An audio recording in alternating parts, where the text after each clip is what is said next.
ಸಲ್ಲಿಸುವಾಗ ಕಂಪನಿಯ ಹಾಗೂ ನಮ್ಮ ಪಿಎಫ್ ಕಚೇರಿ ಅಧಿಕಾರಿಗಳು ಸರಿಯಾಗಿ ವರ್ತನೆ ನಡೆಸಬೇಕು. ಸಿಐಟಿಯು ಜಿಂದಾಬಾದ್, ಸಿಐಟಿಯು ಜಿಂದಾಬಾದ್. ಕನಿಷ್ಠ ಪಿಂಚಣಿ ತಿಂಗಳಿಗೆ 9,000 ರೂಪಾಯಿ ಕೊಡಲೇಬೇಕು. ಕನಿಷ್ಠ ಪಿಂಚಣಿ ತಿಂಗಳಿಗೆ 9,000 ರೂಪಾಯಿ ಕೊಡಲೇಬೇಕು. ಈ 79 ವರ್ಷಗಳಲ್ಲಿ ನಮ್ಮ ನಾಡಿದವರಿಗೆ ಆಗ್ಲಿಲ್ಲ ಅಂತ ಹೇಳಿದ್ರೆ ನಾವಿವತ್ತು ನಾಚಿಕೆ ಪಡಬೇಕಾಗಿದೆ. ಇವತ್ತು ದೇಶ ಬಹಳ ಮುಂದುವರೆದಿದೆ ಅಂತ ಹೇಳ್ತಾರೆ. ನಮ್ಮನ್ನ ಉದ್ದೇಶಿಸಿ ಮಾತಾಡುವವರು ಈಗ ನಾಡ್ದು 14ನೇ ತಾರೀಕು ರಾತ್ರಿ ರಾಷ್ಟ್ರಪತಿಯವರು ಮಾತಾಡ್ತಾರೆ, 15ನೇ ತಾರೀಕು ಪ್ರಧಾನಮಂತ್ರಿಗಳು ಮಾತಾಡ್ತಾರೆ. ಹಾಗೆ ರಾಜ್ಯದಲ್ಲಿ ಮುಖ್ಯಮಂತ್ರಿಗಳು, ರಾಜ್ಯಪಾಲರು, ನಮ್ಮ ಸ್ಥಳೀಯ ಶಾಸಕರು ಎಲ್ಲರೂ ಮಾತಾಡ್ತಾರೆ. ದೇಶ ಅಭಿವೃದ್ಧಿಯಾಗಿದೆ, ದೇಶ ಮುಂದುವರೆದಿದ್ದೇವೆ, ನಾವು ವಿಶ್ವಕ್ಕೆ ಗುರು ಆಗಿದ್ದೇವೆ, ವಿಶ್ವದವರು ನಮ್ಮನ್ನು ನೋಡಿ ಕಲಿತಾ ಇದ್ದಾರೆ ಅಂತ, ಇದನ್ನೇ ನೋಡಿ ಕಲಿತಾ ಇದ್ದಾರೆ ಇವತ್ತು ಅಂತ ನಾವು ಪ್ರಶ್ನೆ ಮಾಡಬೇಕಾಗಿದೆ. ಕನಿಷ್ಠ ಒಂದು ಪಿಂಚಣಿ ಕೊಡುವಂತ ಒಂದು ಯೋಗ್ಯತೆ ಇಲ್ಲ ಈ ಆಡಳಿತ ನಡೆಸುವವರಿಗೆ ಅಂತೇಳಿ. ನಾನು ಇವತ್ತು 39 ವರ್ಷ ಒಬ್ಬ ಕೈಗಾರಿಕೆ ಕಾರ್ಮಿಕನಾಗಿ ನಿವೃತ್ತಿಯಾಗಿ ಇವತ್ತು ಪೆನ್ಷನ್ ಪಡಿತಾ ಇದ್ದೇನೆ. ಎಷ್ಟು ಪೆನ್ಷನ್ ಗೊತ್ತಾ? 1,616 ರೂಪಾಯಿ.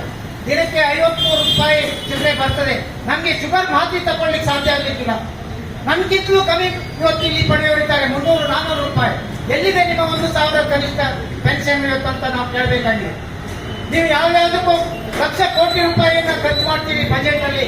ಈ ವಯಸ್ಸಾದವರ ಆರೋಗ್ಯದ ಬಗ್ಗೆ ಏನಾದ್ರೂ ಕಾಳಜಿ ಇದೆಯಾ? ಇವತ್ತು ಎಷ್ಟು ಬೆಲೆ ಏರಿಕೆ ಆಗ್ತಾ ಇದೆ, ಅದರ ಆಧಾರದ ಮೇಲಾದ್ರೂ ಜಾಸ್ತಿ ಮಾಡ್ತಾ ಇದ್ದಾರಾ?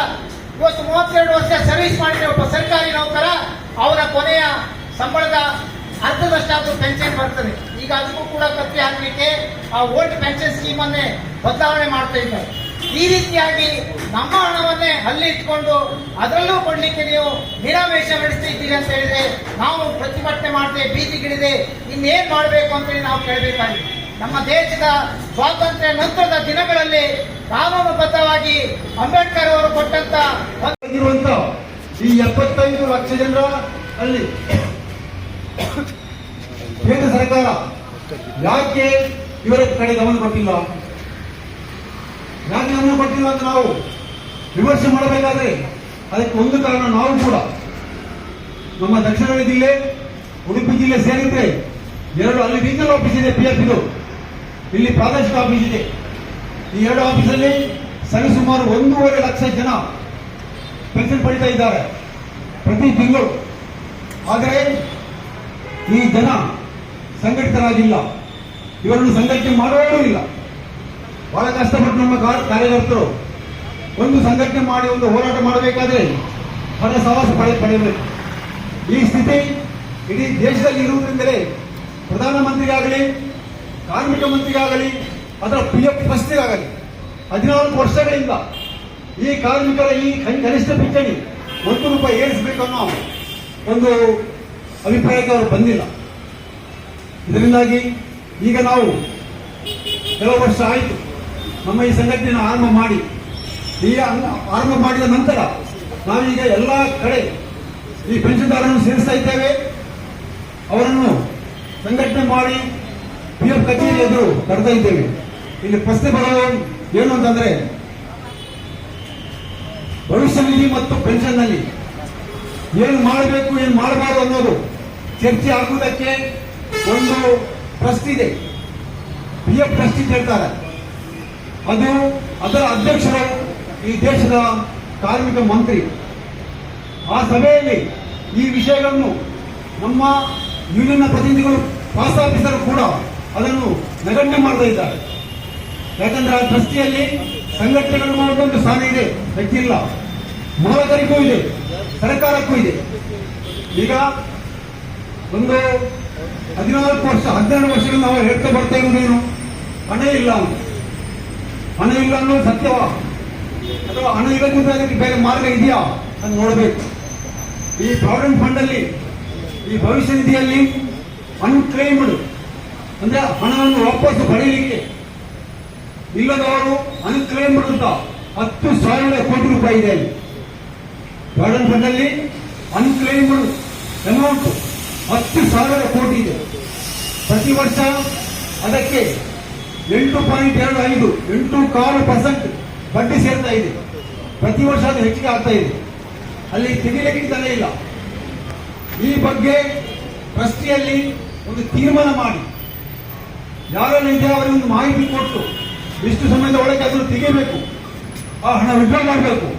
ಇಲ್ಲದಿದ್ದರೆ ಅದನ್ನು ಪೆನ್ಷನ್ ಫಂಡಿಗೆ ಕೊಡಬೇಕು.